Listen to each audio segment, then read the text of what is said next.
I think it's out, so I'm going to open up this vent so smoke won't come out. It'll go out through the stovepipe. And I'm thinking the fire. Whoa!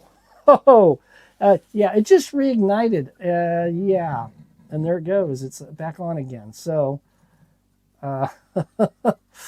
wow! I'm glad I had that thing closed up. So, that was dangerous. Okay, so this is the conclusion to burning liquid fuel in my wood stove, and so the weather's starting to get warm now, so I'm not going to really need a fire much anymore this year. And so this is what's going on with the stove. You can see all the soot that's around the stovepipe. It's also on this line here that's coiled up, and that's from the liquid fuel. When I burn wood, I don't really have this problem. So I was burning kerosene, diesel, and Crisco oil. The different fuels I was trying out, and I think most of the soot was probably from the diesel. So you can see it's pretty messy. It didn't get on my sail cover or anything, but it did settle out around the base of this of the smokestack. So I'm not real crazy about that. So, and it's kind of a oily soot, so it's not going to be easy to clean. And so that's what's going on outside. So let's go inside and see what's going on with my last attempt to burn Crisco in the stove. Okay, so this is the final video now of burning liquid fuel in my wood stove. And I had a viewer leave a comment on one of my videos. This is several of these I've done now on the stove, burning liquid fuel. And so this guy left a comment because I was trying to burn. First I started with kerosene in a can, and just a tin can, or it was a cranberry sauce can, and that worked good. And then I switched to diesel. I tried diesel, and that was sooty and smoky, and didn't care for that. And then I switched to Crisco oil. And I was burning Crisco oil, which actually worked out pretty good. But the cans, I could fill them up, but they would only last maybe 2 hours before I had to refill them. And I wanted it to last longer. And when I built this stove, when I welded the bottom plate here, because the fire goes into this area here, a couple of the welds were bad. Parts of the welds were bad. So I had spilt some diesel in here. I had a can in here, and it was on fire, burning, and I accidentally knocked it over while it was burning. And so the diesel spilled out of the can and into the bottom of the stove. And because of these welds, I had leaks. And I don't know if you can see it, it's kind of oily right here, and over here on the side as well. So it was on fire inside, and diesel was leaking out through the welds. Luckily, the diesel wasn't on fire that was leaking out. So I had to sit here with a paper towel and just kind of mop it up, try to get it to burn up as quick as possible. And but I really wanted, because of these welds, I can't put liquid fuel in the bottom of this, which is what I really need to do, because if I could do that, I can fill it up. I put enough fuel in here so that it'll burn for several hours I wouldn't have to keep filling it up. And so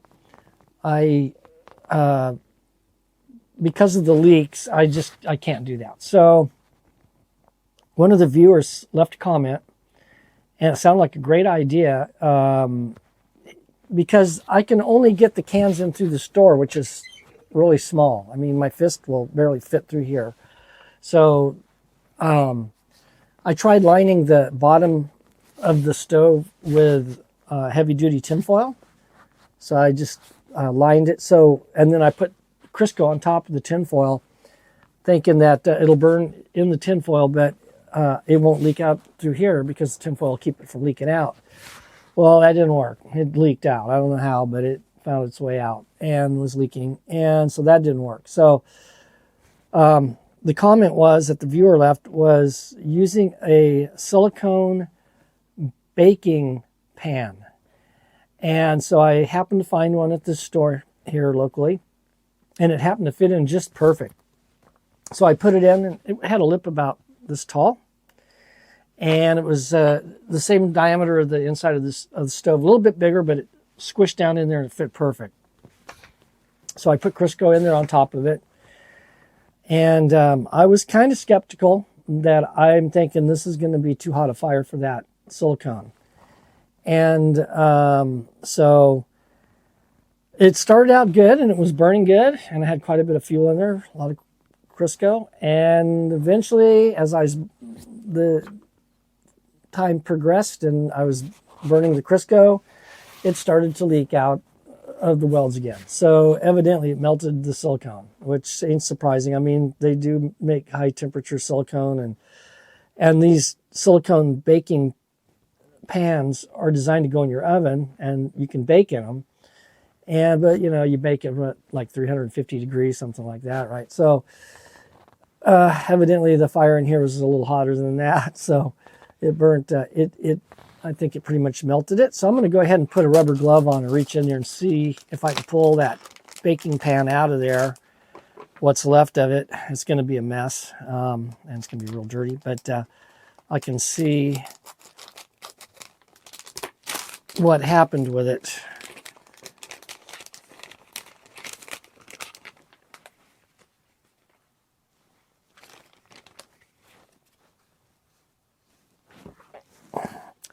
And I think I need to I'm going to get a shopping bag, a plastic grocery bag, to put it in when I pull it out, because it's going to be really dirty. Hopefully I won't get this on my clothes, because it's going to be really dirty. So here goes. Reach in and see what I can get out of here. Okay, I feel a big clump of something. I don't know if it's Crisco. Ooh, it's already dirty. But what do we got? Okay, this is the wick. So I did use a wick, and it's carbon felt, and it didn't burn up, but I'm just going to trash it. And so now I'm going to reach down in here and pull the silicone pan out. Ugh, this is this is kind of icky. I don't know if I'm just moving some Crisco in here. It feels like there's a lot of Crisco still left in here that didn't burn. And let's see what I can do here. Ooh. Oh boy. So, oh no, spilling it all over. Yeah, I think it melted. So that's what's left of the pan. And there's Crisco oil all over it too. And I'm dropping it all over the place.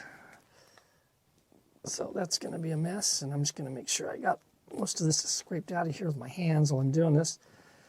So what I'm going to have to do, get all the oil out of here.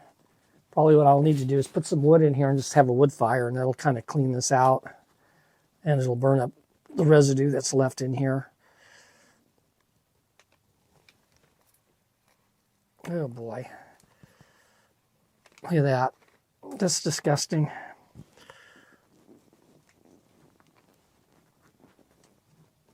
But I think I got most of it.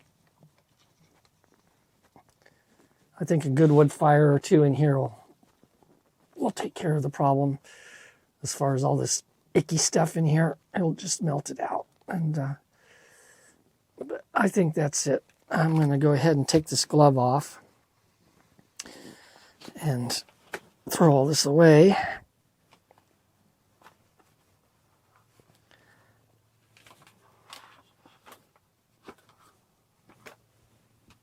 Yuck. Just carefully close this up.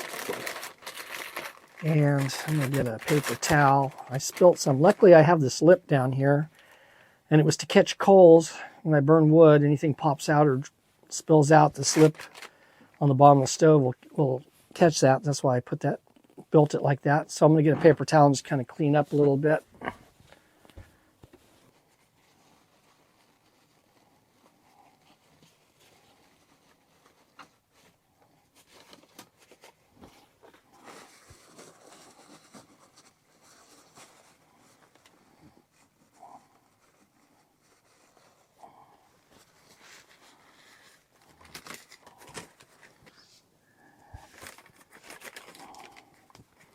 Okay, I'm just gonna throw this away. At least I didn't get it all over my clothes, and so that was pretty messy. So yeah, so basically if I want to burn liquid fuel in here, I'm gonna have to burn it inside the can, like the cranberry sauce can I was using.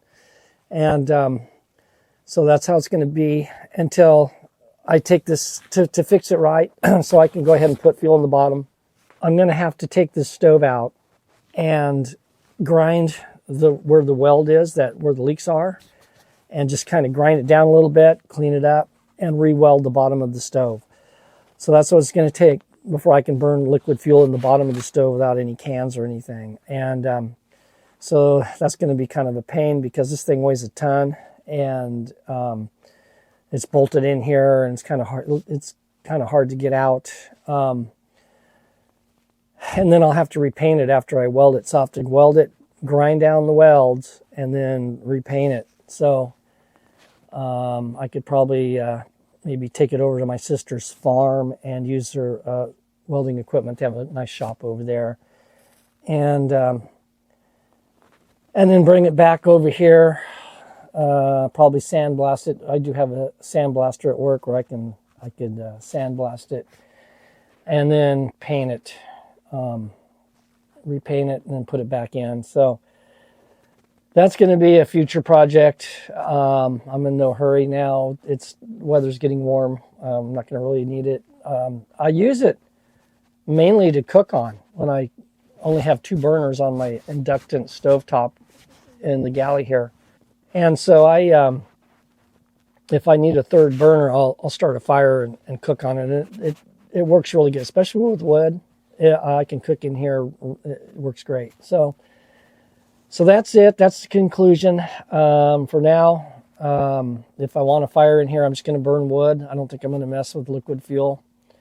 And the problem with burning wood in it is it's such a small stove that I have to constantly tend to it. So I have to put wood in it probably about every 20 minutes. And during that 20 minutes, I got to poke the coals around. So it's just like, all I do is just sit here and tend to the fire when I have a fire in here with wood. So that's kind of a pain. I wished I made the stove a little bigger. Would have been nice, but it is what it is. And so that's it. And this is going to be the final wood stove video for a good long while, I hope, because I made a lot of them. And so if you found this video to be helpful or entertaining, please like and subscribe.